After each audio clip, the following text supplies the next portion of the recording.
네. 안녕하십니까. 이상민 작가입니다. 오늘은 이 석촌호수에 와서 한번 촬영을 지금 또 해보고 있어요.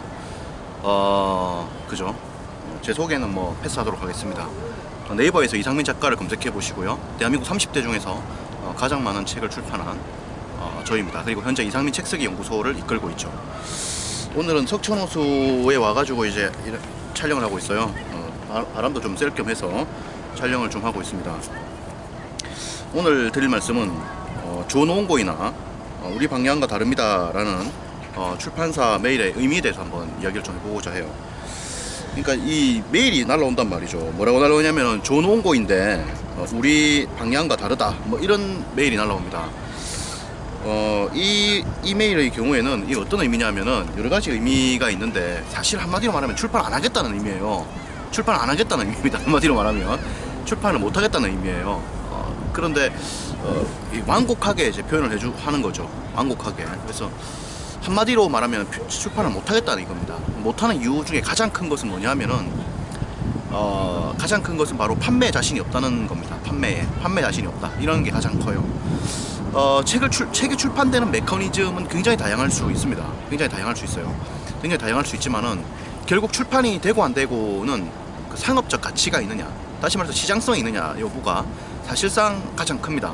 그리고 시장성이 좀 약하다 하더라도 원고의 내용이 아주 좋으면은 이것을 또 극복할 수는 있긴 있어요. 극복할 수는. 그래서 여러 가지들이 있긴 있지만은 결국에는 좀 시장성이 약하다가 사실은 가장 큽니다. 그리고 이제 원고의 퀄리티적인 부분이 있을 수 있겠죠. 그리고 저자의 프로필에 대해서 여러 가지 고민들이 많으실 텐데요. 저는 단언합니다. 서울대학교를 나온 것은 아무런 프로필이 아닙니다. 그리고 서울대 의대를 졸업했다, 서울대 법대를 졸업했다라고 하는 프로필은 아무것도 아닙니다. 아무것도 아니에요. 그러니까 스펙이 없다라고 보시면 됩니다. 이거 무슨 말이야? 이렇게 생각할 수 있죠. 서울대 법대를 졸업하는 거, 서울대 의대를 졸업한 게 아무것도 아니라니 이게 무슨 말이야? 서울대를 졸업한 것이 고등학교 졸업한 것보다는 책을 내는데 유리한 것은 사실입니다. 하지만 그것이 절대적이진 않다는 거죠. 절대적이진 않아요. 그리고 그러니까 무슨 말이냐면 서울대를 나와도 출판 안 될 가능성이 매우 높다는 겁니다. 매우 높다는 거예요, 단적으로 이야기하면. 그리고 같은 서울대 출신이라 하더라도 극과 극입니다. 극과 극이에요. 무슨 말이냐면은 같은 학교를 졸업했다 하더라도 다르잖아요, 사람이. 서울대학교 1등 졸업과 서울대학교 꼴등 졸업은 다릅니다. 서울대를 졸업하고 성공 못하는 평범한 분들이 50%가 넘지 않습니까? 거의 한 80% 이상은 평범한 삶을 살아갈 거예요. 서울대 졸업하신 분들이 대부분이 평범한 삶을 살아가는 거죠. 그러니까 그냥 평범한 거예요, 한마디로 말하면. 아무것도 아닌 거다 이 말입니다. 그냥 아무 스펙이 아니다 이거예요. 서울대를 나왔지만 TV에 출연을 자주 하는 분, 국민적 스타인 분과 일반적인 소시민으로서의 서울대 졸업생은 완전히 다르다는 겁니다. 의사도 마찬가지입니다. 그냥 평범한 의사랑 대한민국을 들여다 놨다는 의사는 완전히 다른 거예요. 같은 의사라고 같은 게 아닙니다. 같은 변호사라고 해서 같이 니하고 내하고 같이 사법시험 합격했다고 해서 같은 변호사가 아니다 이 말이야.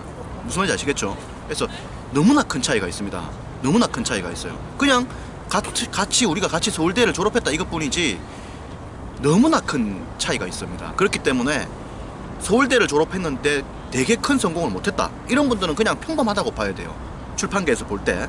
그리고 그것이 객관적인 어떤 눈입니다. 객관적인 사회의 눈이죠. 그렇기 때문에 프로필적인 부분은 여러 가지 측면을 생각했을 때 별로 일반인들이 크게 차이가 안 벌어진다 이렇게 봐야 돼요. 그리고 그러니까 책 내는 것은 너무나 중요한 게 뭐다? 시장이라는 거죠. 시장성이다. 그리고 이제 그 시장성에 맞는 어떤 원고를 만들어내는 것이다, 이거라고 볼 수 있죠. 시장성이다. 그리고 이 시장성이라고 하는 것은 왔다 갔다 하기도 합니다. 어떨 때는 되게 좋았다가 어떨 때는 안 좋았다가. 그리고 책을 쓰기 전에는 좋았다가 불과 한 3, 4개월 만에 이 시장이 또 바뀌기도 해요. 왜냐하면 시장은 급변하니까. 가령 예를 들어서 블록체인의 경우에는 예를 들어서 몇 달 간격으로 이 시장이 급변한단 말입니다. 어떨 때는 되게 막 난리가 나죠. 그리고 어떨 때는 굉장히 떨어진단 말입니다. 그러니까 시장의 어떤 높낮이에 따라 가지고 이게 시간이 이 짧은 시간입니다만은 큰 차이가 발생될 수 있는 거죠. 그런 면에서 볼 때에 이 3, 4개월이라고 하는 시간도 시장에 어마어마한 영향을 줄 수 있습니다. 줄 수 있어요. 그렇기 때문에 여러 가지 이 변수들이 사실은 작용해요. 결국에는 시장성이다. 근데 시장성에 영향을 미치는 요소들은 정말 다양하다. 그죠? 그러니까 서울대 이런 건 별로 중요하지 않다 이거예요. 시장성이 중요하고, 그죠? 시장성, 남들이 읽을 수 있는 그런 구조, 남들이 읽을 수 있는 구조, 그리고 대중독자들이 볼 수 있는 그런 구조, 그런 어떤 그 책의 어떤 그 종류, 그리고 어떤 뉴스거리들, 뭐 이런 것들이 사실 반응을 하는 겁니다. 출판되고 안 되고는 시장성이고, 이 시장성의 핵심은 바로 트렌드와 문화이기 때문이죠. 그래서 그런 것들을 우리가 좀 보고 판단을 해야 된다는 겁니다. 보고 판단을 해야 된다는 것이고, 그렇게 해가지고 우리가 책을 써나가야 된다, 이런 말씀을 좀 드리고 싶어요. 그래서 일단 출판사에서 출판 안 하겠다 이런 의미는 뭐냐면은 뭐 결국에는 돌려서 이야기하는 거다 이 말이에요. 거절 메일은 다 돌려서 이야기하는 거고, 답장 안 오는 것도 마찬가지고, 출판할 거라면 바로 연락이 옵니다. 전화 연락이든 메일이든 바로 연락이 와요. 그래서 보통은 일주일, 한 달 사이에 연락이 옵니다. 그렇지 않으면 출판 거절했다고 봐야 되고요. 출판 안 된다고 봐야 되고, 여러 가지 이유들이 있지만 가장 큰 것은 시장이다.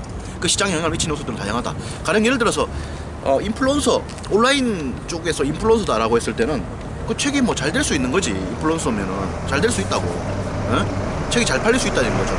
하지만은 뭐다? 그런 것들이 영향을 줄 수 있다는 거죠. 그러니까 그런 거 오히려 서울대보다 이렇게 인스타그램이나 유튜브로 구독자가 많다, 이런 것들이 더 책을 내는데 유리할 수 있습니다. 책을 내고 판매하는 것은 일종의 비즈니스거든. 일종의 비즈니스고, 이게 문화사업이거든. CJ 엔터테인먼트를 우리가 좀 봐야 돼요. 이게 문화사업이거든.